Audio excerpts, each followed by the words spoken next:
बारामती मतदारसंघामध्ये पवार विरुद्ध पवार असा सामना रंगला होता।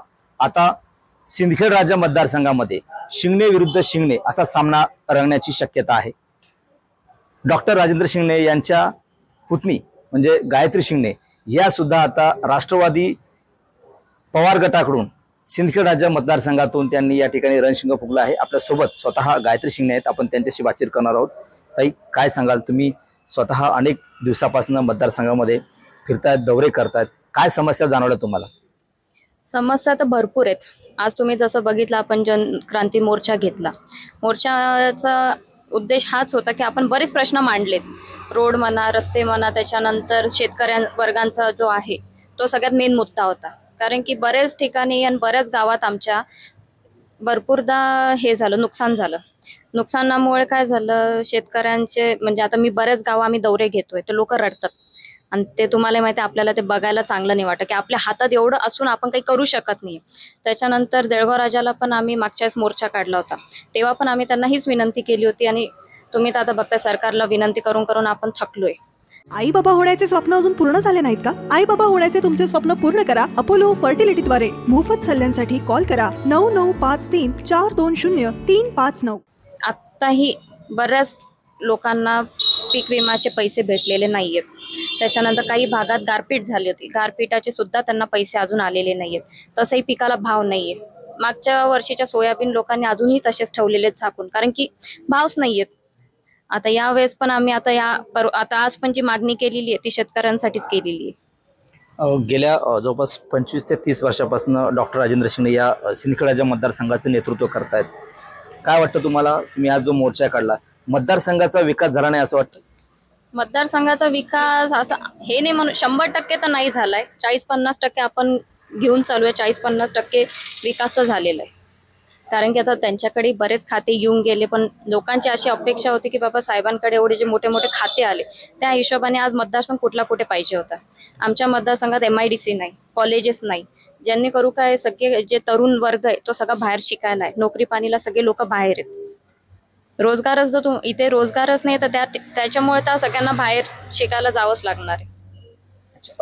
त्यांच्या काळामध्ये दोन मोठ्या ज्या सहकारी संस्था आहेत, जसं की सूतगिरणी असेल, साखर कारखाना असेल, हे सुद्धा बंद पडलेत। सूतगिरणी आणि साखर कारखाना तुम्हाला जसं सगळ्यांना माहिती आहे की माझे आजोबा भास्करराव शिंगणे यांनी या दोन गोष्टी चालू केल्या होत्या, आणि आमची सगळ्यांची तीच इच्छा होती की बाबा साहेबांनी या दोन गोष्टी ज्या त्यांच्या वडिलांनी चालू केल्या त्या हातातनं जाऊ नव्हत्या दिला पाहिजे।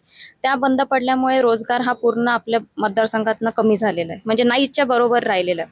आणि त्या काळात त्या सूतगिरणीमध्ये म्हणा का साखर कारखान्यामध्ये जेवढेही कर्मचारी होते आज सगळे बेरोजगार झालेले आहेत। आणि मला तर माझा सगळ्यात मेन उद्देश हाच आहे की चला, पवार साहेबांनी जर संधी दिलीच, संधीचं तर 100% सोनं करूनच राहणार, आणि मेन टार्गेट माझा तोच आहे की सूतगिरणी आणि साखर कारखाना हा सुरू करायचा। गेल्या माझ्या माहितीनुसार तुम्ही 2 वेळा पवार साहेबांना भेटल्यात, काय तुमचं बोलणं झालं? तुम्हाला मतदारसंघात फिरायला सांगितलं, काय संधी देणार असं बोलले? पवार साहेबांनी पॉझिटिव्ह रिस्पॉन्स दिलेलाच आहे। शेवटी आता तिकीट फायनल व्हायला त्यांना पण सर्वे करायला टाइम आहे। बाकीच्या बऱ्याच गोष्टी झाल्यात, पण त्या सगळ्यात मी आता बोलू शकत नाही, पण पवार साहेबांकडून पॉझिटिव्ह रिस्पॉन्स आलेला आहे। आता भविष्यात असं होऊ शकते विधानसभेच्या निवडणुकीमध्ये की शिंगणे विरुद्ध शिंगणे अशी लढाई होऊ शकते? बघायला गेलं तर होऊ पण शकतं। आता साहेब अजितदादांच्या गटात आहे, अजितदादांनी तर साहेबांना फोर्स केलाच की उभं राहा, तर साहेब राहतीलच। साहेबांनी जर माघार घेतली तर ही माझ्यासाठी सर्वात चांगली गोष्ट राहील। माघार घेऊन जर मला सपोर्ट केला, शेवटी ते पण एक बघावं लागेल, पण अजून असं काही बोलणं तर झालेलं नाहीये। मी माझं काम करतेय, पवार साहेबांशी पण 2-3दा बोलणं झालेलं आहे। बघायला गेलं तर होऊ पण शकतं, शिंगणे वर्सेस शिंगणे होऊ शकतं। अच्छा, मतदारांचा तुम्हाला पॉझिटिव्ह रिस्पॉन्स मिळू शकतो? बराच आता मी तुम्हाला सांगते 50-60% आपण बघू, 60% रिस्पॉन्स माझ्यासाठी खूप पॉझिटिव्ह चालू आहे। कारण की लोकांचं एकच म्हणणं आहे की नवीन चेहरा पाहिजे, नवीन नेतृत्व पाहिजे। काय काय अजेंडा असणार आहे मतदारसंघासाठी? तुम्ही पण तरुणांसाठी काय करायला आवडेल तुम्हाला? बघा, 25 वर्षाच्या गोष्टी, आता 25 वर्षाची कसर पूर्ण 5 वर्षात काढू शकत नाही। चला, उद्या जाऊन मी निवडून पण आली तर आमचा मेन टार्गेट हाच राहील की जसा विकास केला जाईल तेवढा आम्ही करणार।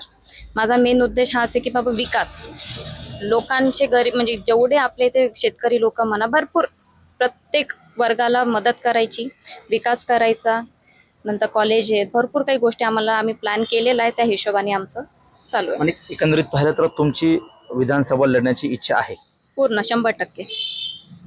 तर या होत्या गायत्री शिंगणे, ज्या डॉक्टर राजेंद्र शिंगणे यांच्या पुतणी आहेत. आणि येणाऱ्या विधानसभेमध्ये शिंगणे विरुद्ध शिंगणे म्हणजेच काका विरुद्ध पुतणी असा सुद्धा सामना या ठिकाणी रंगण्याची शक्यता आहे. Cameraman Nilesh देशमुखसह Ganesh Solanki, TV9 Marathi, Sindkhed Raja, Buldhana.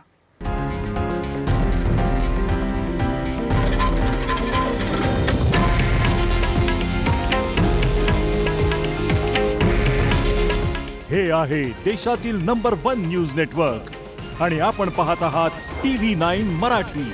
काळजी तुमची, हित महाराष्ट्राचं.